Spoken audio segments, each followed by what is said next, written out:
താരങ്ങൾ എങ്ങനെ വന്നു എന്ന് ഞാൻ പലപ്പോഴും ആലോചിച്ചിട്ടുണ്ട്. കാരണം എന്നോട് ഒരുപാട് പേര് ചോദിച്ചിട്ടുണ്ട്. എൻ്റെ ഒരു സുഹൃത്ത് സംവിധായകൻ എന്നോട് ചോദിച്ചു, എടാ ഞങ്ങളെല്ലാം ഒരു താരത്തെ ഒരാളെ സംഘടിപ്പിക്കാൻ വേണ്ടി കഥയും കൊണ്ട് നടക്കുകയാണ്, അപ്പോൾ അതാ നീ 3 പേരെയും കൂടി തട്ടിയെടുത്തുകൊണ്ട് പോയി. ഇത് എന്നോട് പറഞ്ഞു നീ ഭയങ്കര ഭാഗ്യവാനാണ് എന്ന് പറയുന്നുണ്ട്. സത്യം പറഞ്ഞാൽ ഞാൻ നല്ല ഭാഗ്യവാനാണ്. കാരണം റെഡ് വൈൻ എന്ന സിനിമയിൽ ഇത്രയും എൻ്റെ ആദ്യത്തെ സിനിമ, ഞാൻ ഒരിക്കലും ഇങ്ങനെ വലിയൊരു എൻ്റെ തുടക്കം നന്നാവണം എന്ന് ഞാൻ ആഗ്രഹിച്ചിരുന്നു പലപ്പോഴും. കാരണം ഒരു എസ്റ്റാബ്ലിഷ് സിനിമ വന്നതും എൻ്റെ വരവ് അറിയിക്കണം എന്ന് എനിക്ക് വലിയ ആഗ്രഹം ഉണ്ടായിരുന്നു. ഒരു പുതിയ സംവിധായകൻ വന്നു എന്ന് ആളുകൾക്ക് തോന്നണം. അത് സത്യത്തിൽ ഇത്ര വലിയൊരു വരവല്ല, ഞാൻ ഇത്രയും ഗംഭീരമാവുമെന്ന് ഞാൻ ഒരിക്കലും പ്രതീക്ഷിച്ചിരുന്നില്ല. ഇതിപ്പോൾ ഒരു സ്റ്റാറിൻ്റെ ഡേറ്റ് കിട്ടണമെന്നൊരു മോഹം മാത്രമേ ഉണ്ടായിരുന്നുള്ളൂ. ഞാൻ സ്വപ്നത്തിൽ പോലും വിചാരിക്കാത്ത പോലെ, പ്രത്യേകിച്ച് ലാൽ സാറിൻ്റെ പ്രസൻസ് ഈ സിനിമയിൽ, അത് വളരെയധികം എടുത്തു പറയേണ്ട ഒരു കാര്യം തന്നെയാണ്. കാരണം റെഡ് വൈൻ എന്ന മൂവിയുടെ ആദ്യഘട്ടത്തിലൊന്നും ലാൽ സാർ ഞങ്ങൾ ആലോചിച്ചിട്ട് പോലും ഉണ്ടായിരുന്നില്ല. പിന്നീട് ലാൽ സാറിൻ്റെ അടുത്ത് കഥ പറയുന്നു, ലാൽ സാർ സമ്മതിക്കുന്നു, അദ്ദേഹം ഉടൻ തന്നെ ഡേറ്റ് തരുന്നു, ഇതിൻ്റെ ഭാഗമാകുന്നു, ബിഗിനിങ് മുതൽ അവസാനം വരെ ഈ സിനിമയുടെ കൂടെ നിൽക്കുന്നു. അത് വലിയൊരു അനുഗ്രഹമാണ്. പിന്നെ ഫഹദ് എൻ്റെ ഒരു നല്ല കൂട്ടുകാരനാണ്. ഞാൻ ഡയമണ്ട് നെക്ലസ് എന്ന സിനിമയിൽ ഫഹദുമായിട്ട് വളരെ അധികം അടുത്തു. പിന്നെ ഫഹദാണ്, എനിക്കൊരു കാര്യം പറയാനുള്ളത്, ഫഹദാണ് ഈ സിനിമയുടെ ഇത്ര പെട്ടെന്ന് ഈ സിനിമ സംഭവിക്കാനുള്ള പ്രധാന കാരണക്കാരൻ ഫഹദാണ്. ഞാൻ വേറൊരു സിനിമയുടെ ആലോചനയിലായിരുന്നു, അതിൻ്റെ തിരക്കുകളിലായിരുന്നു, അതിൻ്റെ കാര്യങ്ങൾ മുന്നോട്ട് പോകുമായിരുന്നു. അപ്പോഴാണ് ഫഹദ് എന്നോട് പറയുന്നത്, എനിക്ക് ഈ സബ്ജക്റ്റ് കേട്ടോടും പറയുന്നത് നമുക്കിത് ഉടൻ ചെയ്യണം, എൻ്റെ ഇപ്പോഴത്തെ സിനിമ കഴിഞ്ഞാൽ ഉടൻ തന്നെ സലാമിക്ക റെഡിയാണെങ്കിൽ നമുക്ക് ചെയ്യാം. ഒരു സ്റ്റാർ, അതും എല്ലാവരും അദ്ദേഹത്തിൻ്റെ പുറകെയാണിപ്പോൾ. അപ്പോൾ എന്നോട് പറയും, ഇങ്ങോട്ട് പറയും, നമുക്ക് ഇമ്മീഡിയറ്റ് ഈ വർഷം തന്നെ 2012 സ്റ്റാർട്ട് ചെയ്യണമെന്ന് പറയുന്നു. അപ്പോൾ ഒരർത്ഥത്തിൽ പറയുകയാണെങ്കിൽ അത് ഫഹദ് ഫാസിലാണ് ഇത് പെട്ടെന്ന് ഈ സിനിമ തുടങ്ങാനും ഈ സിനിമ പൂർത്തിയാക്കാനുള്ള ഒരു കാരണക്കാരൻ. അപ്പോൾ ഫഹദിനെ കിട്ടി. പിന്നീട് ഈ രമേശൻ എന്ന കഥാപാത്രത്തിന് ആസിഫിൻ്റെ അടുത്ത് ചെല്ലുന്നു. അദ്ദേഹം ഫസ്റ്റ് മീറ്റിങ്ങിൽ തന്നെ പറയുന്നു, ഞാൻ ഓക്കെയാണ്, ഞാൻ ചെയ്യാൻ തയ്യാറാണ്. അപ്പോൾ മലയാള സിനിമയിൽ ആരും കൊതിക്കുന്ന, പ്രത്യേകിച്ച് വലിയ ഡയറക്ടേഴ്സ് പോലും കൊതിക്കുന്ന 3 താരങ്ങൾ, ലാൽ സാറ്, ഫഹദ്, ആസിഫ്, ഇത്രയും താരങ്ങളെ ഒരുമിച്ച് കിട്ടുന്നു. പിന്നീട് കൂടെ ചേരുന്നതെല്ലാം ചെറിയ ചെറിയ വേഷങ്ങൾക്ക് പോലും വലിയ താരനിരയുണ്ട് സിനിമയിൽ. സൈജു കുറുപ്പ്, സുരാജ്, TG രവിചേട്ടൻ, പിന്നെ കൈലാഷ്, ഇർഷാദ്, പിന്നെ അങ്ങനെ JP, അങ്ങനെ സുനിൽ സുഗത, അങ്ങനെ ഒത്തിരി, പിന്നെ സുധീർ കരമന, ജയകൃഷ്ണൻ, അങ്ങനെ അനൂപ് ചന്ദ്രൻ, അങ്ങനെ മെയിൽ നിരയിലെ എല്ലാവരെയും മെയിൻ നിരയിൽ നിൽക്കുന്ന മെയിൽ ആർട്ടിസ്റ്റുകളും, അതോടൊപ്പം തന്നെ നായികമാർ 5 പേരുണ്ട് ഈ സിനിമയിൽ. ഒരു ഘട്ടത്തിലും നായികമാർ 5 പേര് എന്നുള്ള രീതിയിലൊന്നും ആലോചന ഉണ്ടായിരുന്നില്ല.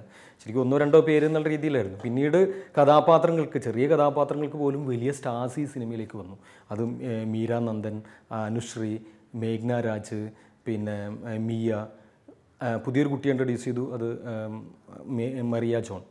അങ്ങനെ ഒരു വലിയൊരു താരനിര ഞാൻ അറിയാതെ തന്നെ ഇതിൻ്റെ ഭാഗമായി മാറിയിരുന്നു. പലപ്പോഴും ഞാൻ വളരെ എക്സൈറ്റഡ് ആയിട്ട് എൻ്റെ കൂടെ നിൽക്കുന്നുണ്ടോ, വലിയ കാസ്റ്റിംഗ് ആയില്ലേ എന്ന് ഞാൻ തന്നെ പലപ്പോഴും നമ്മുടെ കൂട്ടുകാരോട് അല്ലെങ്കിൽ എൻ്റെ അസിസ്റ്റൻസിനോട് ഞാൻ പറയാറുണ്ട്. ഓരോ ചെറിയ വേഷങ്ങൾക്കും പലപ്പോഴും വരുന്നത് മുഖപരിചയമുള്ള അല്ലെങ്കിൽ നല്ല ആർട്ടിസ്റ്റുകളായിരുന്നു. അതുകൊണ്ട് തന്നെ ഈ സിനിമയിൽ പലപ്പോഴും സിനിമ കണ്ടു കഴിഞ്ഞിട്ട് ആളുകൾ പറയുന്നത് കറക്റ്റ് കാസ്റ്റിംഗ് ആയിരുന്നു സലാമിൻ്റെ.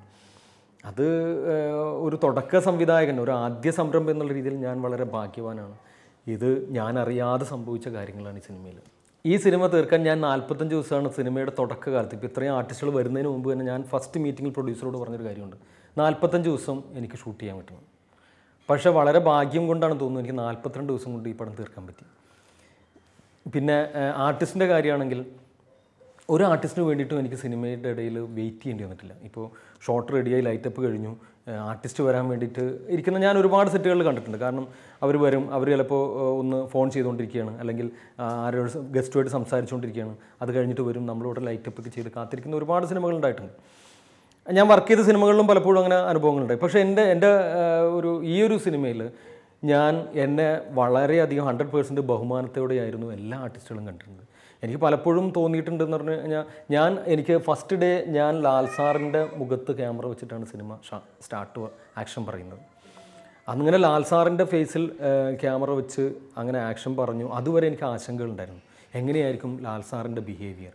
കാരണം ഞാൻ ഒരു 11 വർഷക്കാലം ലാൽ ജോസ് സാറിൻ്റെ അസിസ്റ്റൻ്റായും മറ്റു ഡയറക്ടേഴ്സിൻ്റെ കൂടെയും വർക്ക് ചെയ്തിട്ടുണ്ട്. ഇതിനിടയിൽ എവിടെയും ഞാൻ ലാൽ സാറിൻ്റെ കൂടെ മോഹൻലാൽ എന്ന മഹാനടൻ്റെ കൂടെ വർക്ക് ചെയ്യാൻ എനിക്ക് അവസരം കിട്ടിയിട്ടില്ല.